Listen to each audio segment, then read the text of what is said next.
Bonjour, une petite vidéo pour vous montrer comment on peut réaliser des mesures avec le logiciel Mesurim euh, en prenant l'exemple des crânes du genre Homo.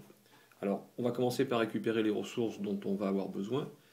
Donc, ces ressources se trouvent sur Dropbox. Donc, vous y avez accès soit via Internet, soit via l'application qui se trouve sur l'ordinateur si elle est installée. Donc, dans Dropbox, on va récupérer dans le dossier les TSD Varist deux choses.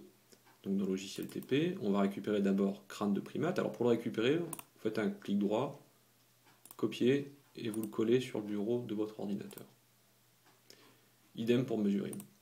Clic droit, copier, coller. Donc c'est assez rapide en fait. On va quand même vérifier qu'on a les bonnes données. Donc dans le dossier crâne de primate, vous retrouvez la fiche technique du logiciel Mesurim pour faire des mesures. Vous avez ce document qui est très important, qui est un document qui vous indique comment réaliser des mesures sur un crâne. Et pour ça, on utilise des points de repère. Ces points de repère sont représentés par des lettres dont la signification est ici. Donc, je vais prendre un exemple tout simple. Je vais prendre le point O, par exemple, ici.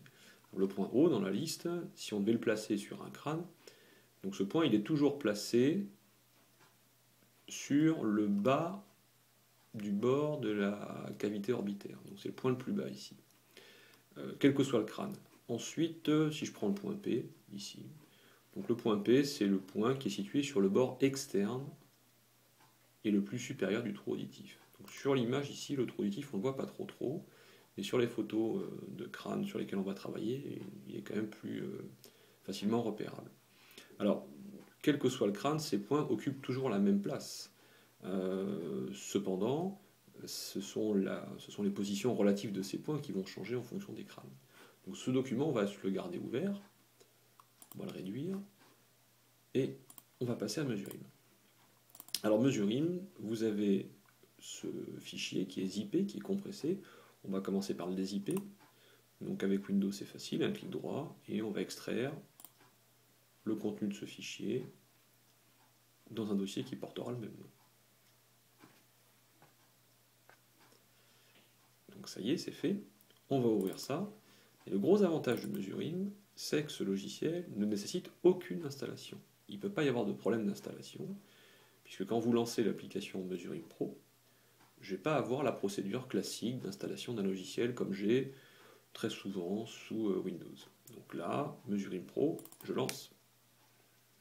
Et voici, le logiciel est lancé. Donc ça permet d'avoir aussi ce logiciel sur une clé USB. Et en mettant la clé USB sur n'importe quel ordinateur de type PC, eh bien, vous lancez l'application à partir de mesuringpro.exe. On va donc travailler sur la photo. Donc pour ouvrir une photo, on va faire fichier ouvrir. Et puis, on va aller récupérer sur le bureau le dossier crâne de primate, qui est ici.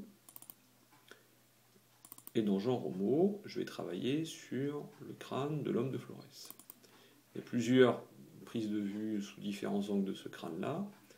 Soit vous affichez en fait les données avec des icônes, auquel cas vous savez quel type d'image vous aurez. Soit si vous êtes sous la forme liste ou la forme détail, en cliquant dessus par exemple, vous avez une miniature de l'image. Donc on va prendre celle-ci, parce que c'est une photo de profil gauche qui nous intéresse. Et si j'ai pris celle-ci, c'est pas anodin, c'est parce que les points sont déjà placés. C'est pas le cas pour tous les crânes. J'ouvre cette photo. Alors la photo n'apparaît pas complètement à l'écran, parce que sa résolution est très nettement supérieure à la résolution de mon écran d'ordinateur. Ça, c'est pas très grave dans un premier temps. La première chose à faire, ça va être de définir une échelle, puisqu'on va vouloir faire des mesures. Par exemple, si on veut mesurer cette distance, OP, donc entre la cavité de l'orbite et le trou auditif, qu'on voit mieux ici, cette distance, il faut qu'on puisse la voir en centimètres. On va d'abord définir ou modifier, créer ou modifier une échelle. On va créer une échelle. Donc on va dans l'image, créer une échelle, et puis on nous propose plusieurs choix. Nous, on va définir une échelle, et on fait OK. L'échelle que l'on veut, c'est une échelle en longueur, parce qu'on veut mesurer une distance. Longueur, suite. Et là, Mesurim nous demande, pour créer l'échelle, de tracer un trait de longueur connue. Et d'indiquer ensuite sa longueur là-dedans. Alors ce qu'on va faire, c'est que sur chaque photo, il y a une légende. Soit sous la forme, cette forme-ci, soit sous la forme d'une règle graduée. Donc, on va tracer un trait. Ce trait, on va le tracer ici, avec la souris. Voilà. Et ce trait, il a une valeur en pixels. On ne voit pas à l'écran, il a une valeur en pixels. On va juste indiquer à Mesurim que cette valeur en pixels, ça correspond à une valeur en centimètres.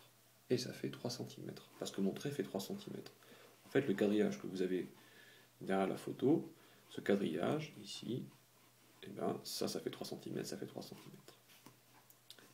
Une fois que c'est fait, 3 cm, on fait OK. Il me propose de garder l'échelle en mémoire, éventuellement, je dis non. Donc je la garde pas en mémoire. Et je fais OK. Après, je vais m'assurer d'avoir l'image du crâne dans sa totalité. Donc pour ça, je vais dans Images, et avec le bouton Zoom, je vais dézoomer l'image pour que je puisse bien voir mon crâne de profil. Donc là, j'ai mes points qui sont représentés, de la même façon que j'avais tout à l'heure sur le document de référence, mes points repères ici. Donc ils sont au même emplacement. Donc le point O, par exemple, sur le crâne d'Homo sapiens, et bien sur le crâne de l'homme de Flores, c'est à la base de l'orbite, ici. Maintenant, je vais mesurer une distance. Pour mesurer une distance, j'ai ces boutons ici qui vont me permettre d'avoir accès à différentes fonctionnalités du logiciel. Donc j'ai un bouton crayon, j'ai un bouton pour tracer des droites, pour tracer des formes géométriques. Voilà l'outil de mesure. C'est une petite règle en fait. Et en fait, quand je clique sur ce bouton, là, cette partie change aussi. Et j'ai une petite liste déroulante qui me propose de choisir le type de mesure que je veux réaliser. Donc j'ai plusieurs mesures possibles, un type de mesure, des surfaces, des angles, c'est plutôt intéressant, et une mesure courante, c'est une mesure de longueur. Je reste là-dessus. Et avec la souris, je vais donc tracer un trait entre deux points référencés, par exemple entre O et P. Avec la souris, je trace et le trait reste en place. Le logiciel m'indique la longueur de ce trait, à peu près 9,6 cm. Donc ce qu'a fait le logiciel, c'est une conversion de la longueur de ce trait en pixels, convertie donc en centimètres grâce à l'échelle qu'on lui a indiquée. On sait qu'on a bien indiqué l'échelle parce que la valeur qu'on a ici est une valeur en centimètres, c'est celle qu'on avait indiquée. C'est l'unité qu'on avait indiquée tout à l'heure en créant l'échelle. Et on peut le faire pour d'autres longueurs. Donc après, c'est à vous de jouer pour mesurer les longueurs qui sont pertinentes pour remplir le tableau en ligne. Après, pour mesurer un angle, c'est tout aussi facile. On choisit un autre type de mesure, qui est angle, et j'aimerais mesurer l'angle entre le segment BO et le segment OP, donc cet angle-là par exemple. Donc je trace avec la souris un premier segment, et avec la même souris un second segment. Et la valeur qui apparaît ici, d'environ 61 degrés, un peu moins, est la valeur de cet angle-là. Entre parenthèses, vous avez une deuxième valeur qui est d'un peu moins de 120 degrés, c'est la valeur de l'angle complémentaire ici. Donc voilà, vous avez tous les éléments pour réaliser les mesures sur un crâne, afin de remplir le tableau qui se trouve en ligne. Bon courage à vous!